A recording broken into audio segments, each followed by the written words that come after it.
Bonjour Roselyne Bachelot. Bonjour Elisabeth Martichoux. Merci beaucoup d'être ce matin sur LCI, Roselyne Bachelot. On va parler tout à l'heure, du fait qu'on ne parle pas beaucoup de la culture en ce moment dans le débat. Mais d'abord, on y viendra. L'épidémie, c'est aussi ce qui préoccupe. Et d'abord, les Français face à un virus qui revient. Le monde de la culture craint des mesures qui le pénalisent, comme ce fut le cas l'hiver dernier. Bon, le gouvernement, par principe, n'exclut rien, Roselyne Bachelot, on a bien compris. Mais à court terme, qu'est-ce que vous pouvez dire ce matin, dire au monde de la culture? Alors, ce que je dis au monde de la culture, c'est que nous avons les cartes en main pour être résilients dans cette épidémie. La résilience, c'est deux choses. C'est d'abord la vaccination et le pass sanitaire. Donc nous avons tous une responsabilité collective pour faire en sorte qu'il y a 6 millions de Français qui ne sont pas encore vaccinés, qui devraient l'être, pousser à cette vaccination, faire en sorte que les responsables de salles observent bien le pass sanitaire, qui est une garantie de sécurité pour les personnes qui assistent au spectacle et qui évitent d'être ainsi contaminants. Et puis, il y a toujours la possibilité de renforcer un certain nombre de mesures. Je pense en particulier au port du masque, qui pour l'instant est facultatif dans les salles, qui est à la discrétion des responsables de salles ou du préfet. Il n'est pas obligatoire, c'est en fonction des salles en fait. Voilà, et donc là, il y a toujours la possibilité de le rendre obligatoire. Un point très important sur lequel j'insiste, c'est que vraiment les mesures qu'on appelle barrières, j'aime pas ça, mais mesures de protection, c'est-à-dire le port du masque bien entendu, le lavage des mains, l'aération des salles, tout ça doit être renforcé, bien expliqué. Nous avons notre sécurité entre nos mains. La France est en mesure de surmonter cet obstacle de la nouvelle vague du Covid. Il y a un relâchement. Il y a eu un relâchement. On en a parlé, par exemple, dans les restaurants. On a noté que certains ne demandaient plus systématiquement le pass. Il y a plus de contrôle. Les gestes barrières, vous venez de le dire. Dans les lieux de culture aussi, on a noté un relâchement. Écoutez, moi, je ne note pas ça du tout. Je suis comme tout ministre de la Culture, je sors pratiquement tous les soirs. Moi, je peux vous dire que j'observe que le pass sanitaire est observé vraiment et que ça se passe très bien, il n'y a pas de file d'attente, c'est très souple, c'est fluide et que les gens vraiment portent le masque. Enfin, j'étais samedi soir à l'Odéon voir les frères Karamazov, je vous conseille d'y aller, c'est formidable. Eh bien, d'abord la salle est pleine. Et ensuite, les mesures de sécurité sanitaire sont respectées.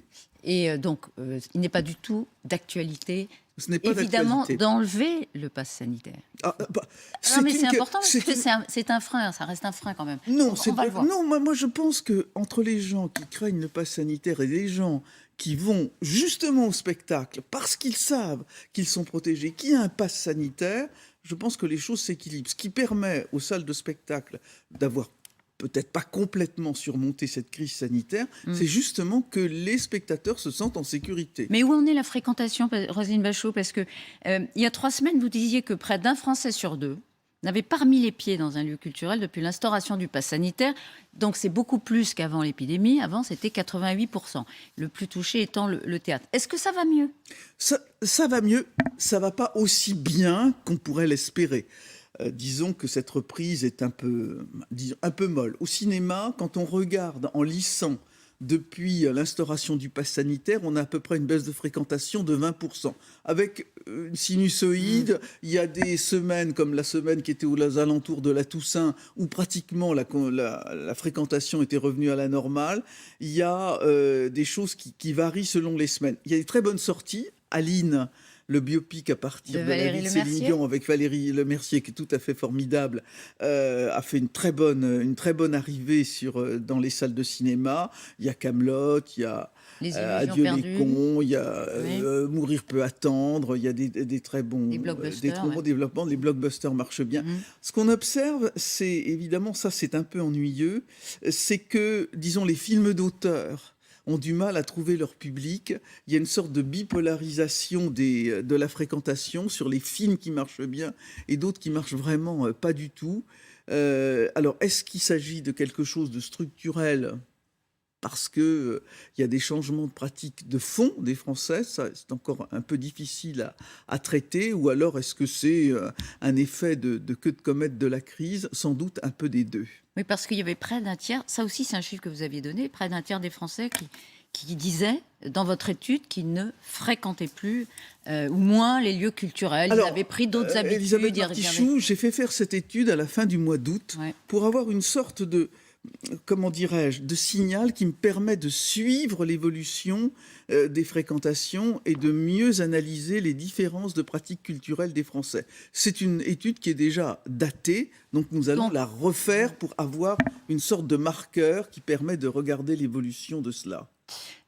On parlait de la crise de la pandémie qui donc a lourdement affecté les lieux culturels. Par parenthèse, ils ont vécu beaucoup de frustration dans le monde de la culture, énorme. Mais il y a eu aussi beaucoup d'argent public qui a été versé. Au final, est-ce que vous avez une idée, une évaluation des lieux culturels qui ont failli définitivement et par déduction de ceux qui ont résisté? Il y a quelque chose qui est remarquable dans notre pays, c'est que nous sommes le pays qui a consacré le plus d'argent public à la sauvegarde de son tissu culturel, tellement important pour les Français et pour notre pays, car c'est un facteur de richesse individuelle et collective. Près de 14 milliards d'euros, là où certains pays sont sur des budgets 10 fois inférieurs. Nous n'avons pas de sinistre culturel dans notre pays. Les lieux culturels, nous n'avons pas de dépôt de bilan dans le secteur de la culture, quasiment pas. Il peut y avoir ici ou là telle ou telle entreprise. Il y a évidemment, même en temps de non-crise, des entreprises qui peuvent être en difficulté, mais on a porté à bout de bras. Je prends l'exemple des salles de cinéma. Nous avons le plus grand réseau de salles de cinéma d'Europe. Près de plus de 5000 écrans dans notre pays. Il y a des pays, comme par exemple les États-Unis, où les cinémas ont fermé en masse. Il y a eu une sorte d'effondrement des réseaux de cinéma. Dans notre pays, il n'y a aucun cinéma qui n'a fermé. Et ça, c'est aucun cinéma même indépendant. Mais nous avons aidé toutes les salles, y compris les salles municipales qui ne relevaient pas de la responsabilité de l'État, parce que je veux garder le réseau des salles de cinéma. C'est un des premiers outils culturels qui sont à la portée des Français.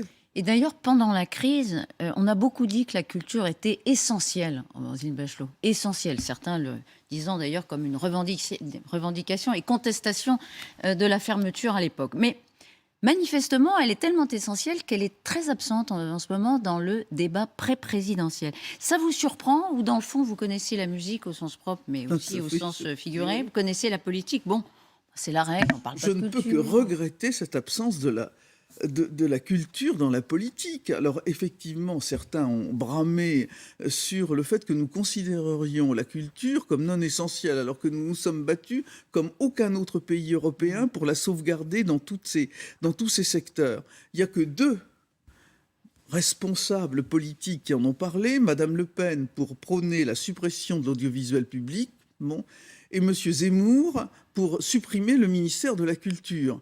Alors franchement... Oui, il avait dit, dans une émission il y a quelques mois, le ministère de la Culture ne remplit aucune de ses missions, donc je pense qu'il faudrait le détruire et le remplacer par un secrétariat d'État aux Beaux-Arts qui défendrait le patrimoine. Oui, ça c'est la vision du 19e siècle, le secrétariat d'État aux Beaux-Arts, mais alors il est absolument débranché de la réalité de ce qu'est la culture. La culture n'est pas un astre mort. Bien sûr, il faut protéger le patrimoine et nous sommes sans doute le gouvernement qui a le plus protégé le patrimoine, qui a mis le plus de crédit. Mais c'est aussi quelque chose de vivant. Il y a des gens qui écrivent des pièces, qui font des films, qui font des œuvres, des architectes qui construisent des bâtiments, des architectes français qui bâtissent des monuments et des bâtiments. Que le privé s'en occupe, qui fonctionne sur des fonds privés comme ailleurs. Mais on a besoin d'un ministère de la Culture.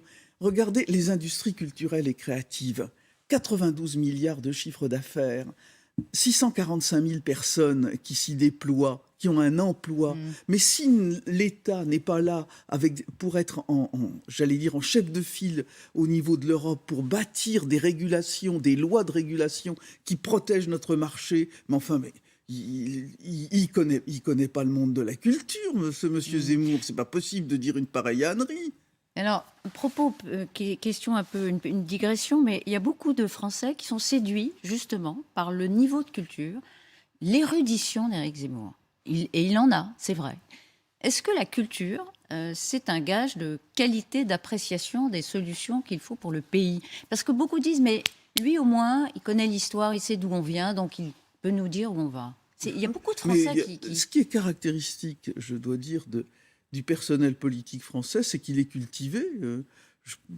À droite comme à gauche, qu'est-ce que c'est que cette arrogance de s'arroger la question culturelle et le fait d'être cultivé? Bon, c'est comme ça qu'il est perçu. Oui, écoutez, il est peut-être perçu comme ça, mais je peux vous dire que les hommes et les femmes politiques français sont cultivés, et ils ont bien raison. Et je ne pense pas être analphabète. Un mot, tiens, c'est vous qui l'avez cité, la proposition de Marine Le Pen. On voit bien l'arrière-pensée. Pourquoi donner des milliards d'argent public à une entreprise qui serait militante, dans le fond, puisqu'elle estime que l'audiovisuel public est une entreprise avec un message militant. C'est faux. Moi, je peux considérer que l'audiovisuel public donne la parole à l'ensemble des sensibilités politiques. Il y est d'ailleurs invité et même encadré par un certain nombre de dispositifs, en particulier la loi du 30 septembre 1986, la création du Conseil supérieur de l'audiovisuel, et la nouvelle instance de régulation qui va être l'ARCOM à partir du 1er janvier, qui va regrouper, enfin je ne veux pas être trop technique, la Hadopi et le CSA, donc il y a des phénomènes de régulation, et l'existence à côté de l'audiovisuel privé, s'il n'y avait qu'un audiovisuel public, nous ne serions pas dans une démocratie, mais qu'à côté de l'audiovisuel privé, il y a un audiovisuel puissant, et libre, c'est tout à fait important. Bah oui, et lui, il peut avoir des opinions. Une entreprise privée peut délivrer des messages bien sûr, à caractère militant. Là, le problème, dit Marine Le Pen, c'est que l'argent public ne peut pas servir à ça, puisqu'elle le perçoit comme celui-là. Mais l'argent public ne sert pas à ça. Vous êtes ministre de la Communication. À 5 mois de l'élection présidentielle dont on parle en filigrane, il y a 35 sociétés de journalistes, dont celle de TF1 et LCI, qui vous interpellent, qui interpellent le gouvernement, après des menaces et intimidations de l'extrême droite contre la presse. Ils vous demandent de défendre réellement la liberté d'informer. C'est vrai qu'il y a eu des incidents ou des exclusions à l'occasion de la couverture de certains événements politiques d'extrême droite. Je suis complètement solidaire des journalistes qui ont fait cet appel. Je ne peux que déplorer et me révolter contre les attaques qui sont faites contre des journalistes dans l'exercice de leur métier. C'est d'ailleurs pas nouveau, nous l'avons vu aussi au cours de certaines manifestations où des rédactions ont été envahies, des journalistes molestés, des journalistes obligés de cacher leur appartenance à une rédaction sur leur micro. Je veux dire que là, il y a des textes qui permettent de protéger, c'est-à-dire qu'il faut porter plainte. Je sais bien que souvent les journalistes répugnent à porter plainte parce que c'est pas l'ADN du journaliste de porter plainte. Mais là, il le faut parce que c'est une façon aussi de se battre pour la démocratie. On a besoin de journalistes protégés. Moi, je suis à leur côté dans ce domaine. Alors, il y a un deuxième point qui est dénoncé dans l'appel, c'est le fait qu'on leur interdit de pénétrer dans certaines réunions. Il y a des exclusions. Il y a des exclusions. C'est aussi totalement inadmissible. Et de la même façon, il convient, si un journaliste est empêché de pénétrer dans une réunion publique, c'est une réunion privée, chacun fait comme il veut dans une réunion privée, mais dans un meeting qui est une réunion publique, où tout un chacun peut rentrer, il s'agit là aussi de porter plainte. La culture, c'est la langue, et réciproquement, si on peut dire. Un débat pour ou contre le YEL. Alors, on rappelle que la version en ligne du dictionnaire Le Robert a inclus ce pronom neutre qui est revendiqué par ceux qui admettent qu'on peut être ni un garçon ni une fille, et un garçon et une fille, pour résumer, les personnes qui disent « je suis non-binaire ». Donc, quand on parle d'eux, ils veulent qu'on parle de YEL, contraction de il et elle. Il y a débat. Quel est votre avis? Alors, il y a deux choses. Est-ce que ça doit être dans le Robert? Et est-ce qu'on doit l'utiliser? Le Robert, lui, il constate un certain nombre c'est un observatoire de la langue, et il observe que certains utilisent cette expression. Et évidemment, il permet à celui qui se demande « mais ça veut dire quoi, YEL ?» de trouver la signification dans le Robert. Lui, il fait son boulot. Bon. Par contre, il y a la question de l'écriture inclusive et de la lecture inclusive. Moi, je pense que cette façon de procéder est quelque chose de discriminant. Il y a à peu près 25% de nos concitoyens qui ne maîtrisent pas peu ou mal la langue française. Et cette façon de procéder est un facteur d'exclusion des plus fragiles et des plus modestes. Donc, je suis contre l'écriture inclusive. Oui, mais est-ce que le Robert, certains s'en inquiètent, estiment qu'il cède à une mode et qu'il valide le YEL comme si c'était un usage, alors que c'est quand même très rare. Il met rare entre... Mais voilà. C'est rare. Donc, si c'est rare, mais rare, quand on parle de rare, on ne parle pas d'une locution qui est comme ça, mais très rarement usagée. Il y a dans le Robert toutes sortes de locutions que vous n'utiliserez jamais et qui vous répugnent, mais et là, on y trouve la signification. L'existence dans le Robert n'est absolument pas une validation. Donc, pour vous, ça n'est pas... le Robert ne cède pas à une revendication, mais... Il anticipe sur un usage. C'est un observatoire, c'est-à-dire il y a qui regarde quelle utilisation on fait et qui permet justement de trouver l'explication, de trouver la signification de locutions ou de mots adoptés par certains et certaines. Donc il ne faut pas faire barrage à ce type d'évolution de la langue au prétexte que... Non, mais attendez. Parce que vous dites la lecture inclusive, non ? Voilà, il y a une utilisation d'un dictionnaire qui vous donne un certain nombre de clés, y compris sur des termes ou des locutions que vous combattez. Mais qui, d'une certaine façon, légitime le terme. Oh, c'est votre avis, c'est votre opinion, c'est pas la mienne. C'est pas votre avis. Donc vous êtes entre les deux. Non, je suis pas entre les deux. Entre le Robert et Jean-Michel Blanquer qui dit qu'il lui est contre. Je suis... écoutez, vous travestissez mes propos, je dis que j'étais contre l'écriture inclusive. Vous êtes contre l'écriture inclusive, mais vous n'êtes pas frappé par le fait que le Robert, lui, valide le YEL. Voilà. Comme ça, les choses sont claires. Voilà, c'est ça. Il y a beaucoup de ministres qui publient des livres. Alors, vous allez en publier un sur Verdi ? Ah non, il est écrit, mon livre sur Verdi. Il est écrit depuis 10 ans et il paraît en édition de poche. D'accord. Qu'est-ce qu'il nous dit, Verdi ? Il est populaire ? C'est un grand compositeur. Ce qu'il nous dit, c'est que c'est un compositeur qui réunit tous les publics. On peut aimer Verdi, cet opéra populaire, et puis c'est aussi un magicien de la composition, et on peut y trouver son miel quand on est un musicologue. Verdi, c'est la réconciliation de tous les publics. Il est populaire, il n'est pas populiste, comme on dit aujourd'hui, c'est pas ça. Mais pourquoi, véritablement, à partir du moment où un compositeur, un grand artiste est populaire, il fait des tubes. On estime qu'on le dévalorise. Mais plaire au peuple, c'est aussi le but de l'artiste, nom d'un chien. L'artiste, il réconcilie. Et véritablement, on peut admirer la création extraordinaire, la capacité de Verdi à faire chanter un certain nombre. Je suis retourné voir pour la xème fois Rigoletto chanté magnifiquement par Ludovic Tézier. Vous regardez le dernier acte, la composition du dernier acte est absolument extraordinaire, mais vous retrouvez les tubes aussi. La prescription de Roselyne Bachelot en matière culturelle. Verdi, pour apprécier l'opéra, avant toute chose. Merci. Roselyne Bachelot d'avoir été avec nous ce matin sur LCI. Bonne journée à vous.